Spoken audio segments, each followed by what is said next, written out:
গ্রীষ্ম বর্ষা পিনিতি ভরসা। হ্যাঁ, পিনিত শপিং সিটি। নমস্কার, আপনারা দেখছেন হুগলি আপডেট। আপনাদের সঙ্গে আমি উষা।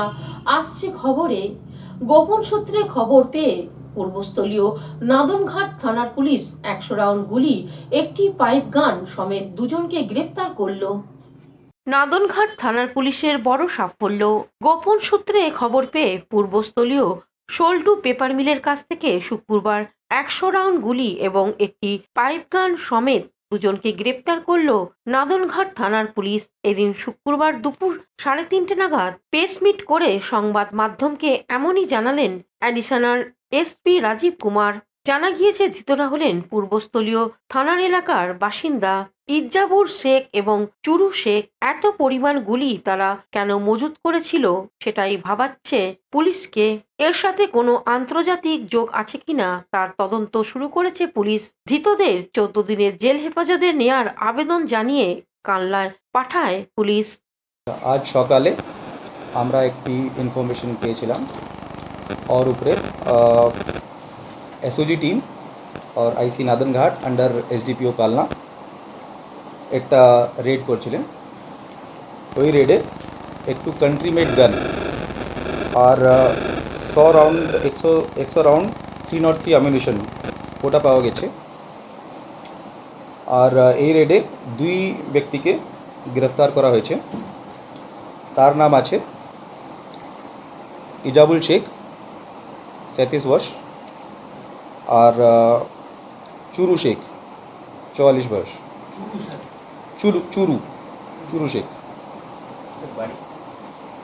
এর বাড়ি আছে পূর্বস্থলী। কালনা থেকে কৌশিক ঘোষের রিপোর্ট, হুগলি আপডেট। খড়গপুরে মহিলাদের গলা টিপে মেরে ফেলার হুমকি দিলেন বিজেপি নেতা দিলীপ ঘোষ। খড়গপুরে মেয়েদের গলা টিপে মারার হুমকি দিলেন বিজেপি নেতা দিলীপ ঘোষ। শুক্রবার দুপুরে খড়গপুরে 6 নম্বর ওয়ার্ডে একটি ঢালাই রাস্তা উদ্বোধন করতে গিয়ে মহিলাদের ক্ষোভের মুখে পড়তে হয় দিলীপ ঘোষকে। মহিলারা বলেন, আপনি এতদিন কোথায় ছিলেন? দিলীপ ঘোষ পাল্টা বলেন, আমি টাকা দিয়েছি, কারুর বাপের টাকা নয়।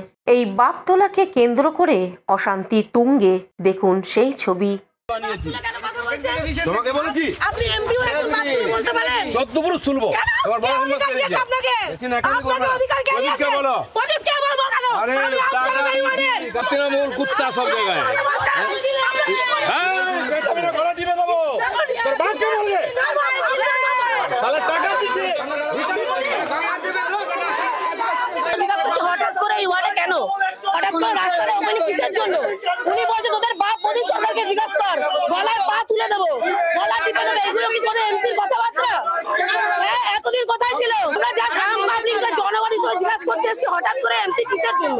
ব্যাস এটুকু, আর কিচ্ছু না। উনি কথাটা নোংরামি করেছে। সিম্পল একটা প্রশ্ন করেছিলাম যে দাদা এখন এখানে কেন?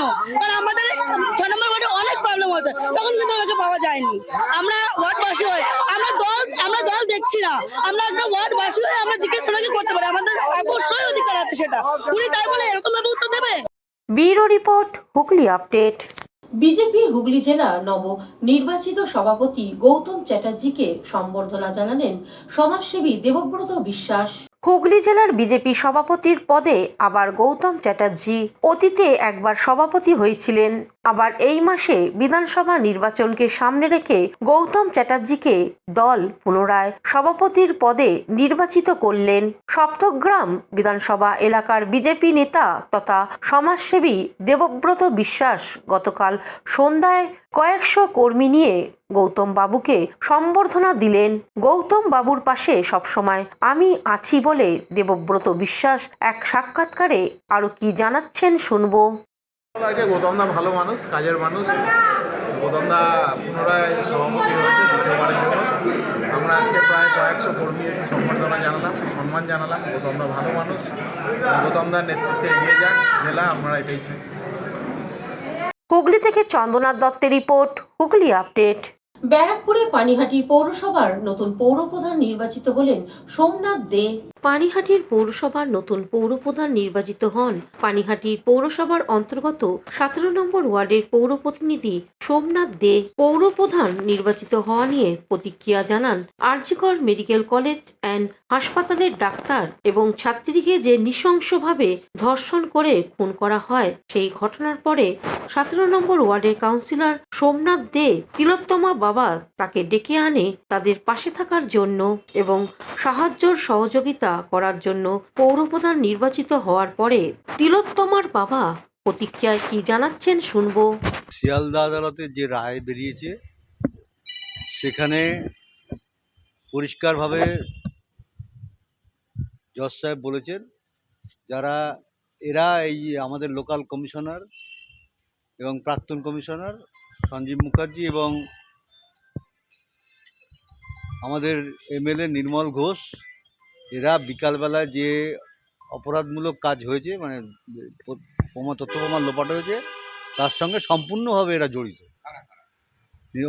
এমএলএ নির্মল ঘোষ এবং কমিশনার সোমনাথ দে এবং আমার প্রতিবেশী প্রাক্তন commissioner Sanjeev Mukherjee.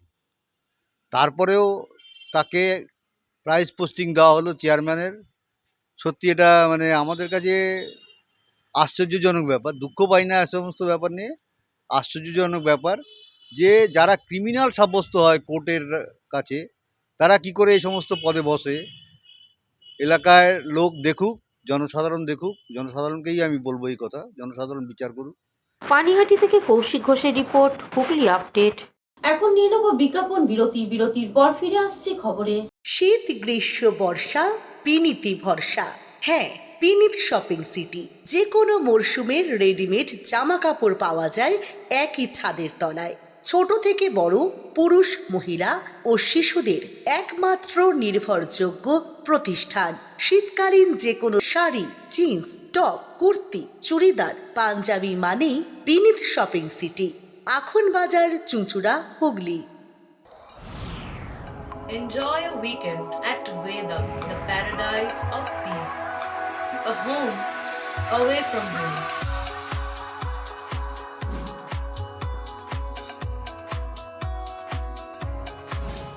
See yourself resonating with the nature. Vedam welcomes you to create your best memories. Amala nursing home. Potshati, your ultimate destination for weekend leisure.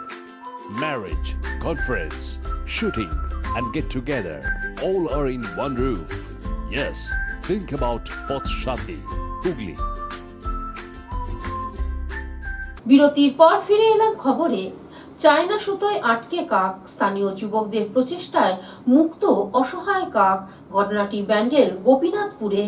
Bandel গোপীনাথপুরে একটি বটগাছের মগডালে চায়না সুতোয় আটকে ছিল কাক। তাই দেখে পাড়ার কিছু যুবক ও বাসিন্দারা কাককে বাঁচাতে নিজের জীবনকে পরোয়া না করে উঠে গেলেন মগডালে। গাছের মগডালে উঠে সুতো কেটে বাঁচালেন কাককে। পরে মুক্ত হয়ে কাক উড়ে চলে যায়। এ বিষয়ে সমীর মিস্ত্রি কি বলছেন শুনবো। তো দেখলাম অনেকক্ষণ ধরে ওটা ওরকম ঝুলছিল, ডানা ভিতরে আটকে ছিল। এবার তো সবাই তো একটা জীবন আছে, কাক এমনি অবশ্যই দেখা যায় না। তো যার জন্য উঠতে হলো বাঁচানোর জন্য, আর কি রিস্ক নিয়ে। তো খুব আর কি ডানায় তো ব্যথা পেয়েছে, এখন অব্দি তার চেষ্টা করছি আর একটু ডানাটা সুতোরে ছাড়ানোর জন্য। হুগলি থেকে পানুপালের সঙ্গে চন্দ্রনাথ দত্তের রিপোর্ট, হুগলি আপডেট। বর্ধমানে জামালপুরে প্রায় 5000 মুসলিম সম্প্রদায়ের মানুষদের ইফতার। বছরে বিভিন্ন সময় এই সংস্থা জনসাধারণের জন্য প্রচুর কাজ করে থাকে। ঈদের সময় অসহায় মানুষের হাতে খাদ্য সামগ্রী উপহার তুলে দেয়া, দুর্গাপুজোয় অসহায় মানুষের হাতে নতুন বস্ত্র এবং শীতের সময় হাজার হাজার মানুষের হাতে কম্বল তুলে দেওয়ার মতো কাজ এরা করে থাকে। জামালপুরের নেতাজি ময়দানে 5000 রোজাদার মানুষকে ইফতার করিয়ে তাক লাগিয়ে দিল।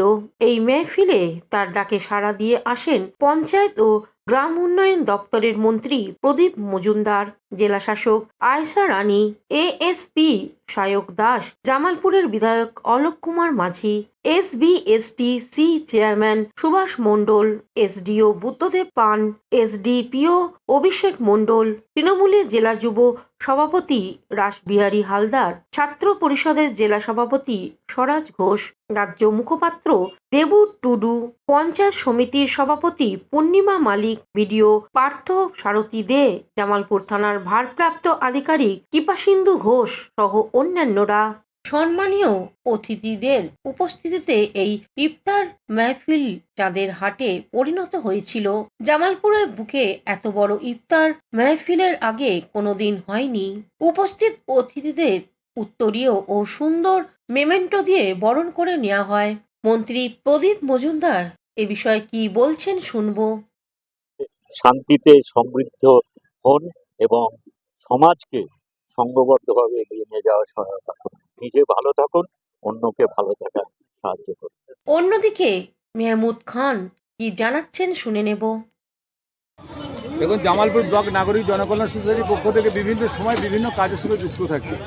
আমরা দুর্গাপুজোয় আমরা প্রায় 3-4 হাজার কাপড় দিই এবং শীতকালে আমরা 4,000 আমরা কম্বল বিতরণ করেছি এবং প্রত্যেক বছর আমরা ইফতারি করি। আজকে প্রায় 4,500 থেকে 5,000 লোকের আমরা যে আজকে ইফতারি, এখানে অত্যন্ত আমার আনন্দিত যারা এসেছিলেন, যারা আজকে ইফতারি করলেন। ইফতারি করার পর নামাজ হলো, আজকে দুর্যোগ তার মধ্য থেকে ঠিক আমরা উপরওয়ালাকে আমরা যে বিশ্বাস করি, সেইখানে আজকে তার প্রমাণ হয়ে গেল যে সার্বিক ভালো কাজে উপরওয়ালা সবসময় থাকে। আজকে উপস্থিত ছিলেন আমাদের ডিএম ম্যাডাম, উপস্থিত আমাদের এসপি সাহেব, ছিলেন আমাদের মন্ত্রী, ছিলেন আমাদের সুভাষবাবু, ছিলেন আমাদের মেন্টর ইসমাইলবাবু, ছিলেন আমাদের রাসবিহারী হালদার এবং এসডিপিও এবং বিডিও, এসডিও এবং বিভিন্ন মানুষ যারা পদাধিকার ব্যক্তি, তারা প্রত্যেকে আজ উপস্থিত ছিলেন। অত্যন্ত জামালপুর থেকে আশিস কুমার ঘোষের রিপোর্ট, হুগলি আপডেট। চন্দননগর মহকুমা আদালতের পক্ষ থেকে ক্রিকেট টুর্নামেন্ট 2025 অনুষ্ঠিত হয়ে গেল।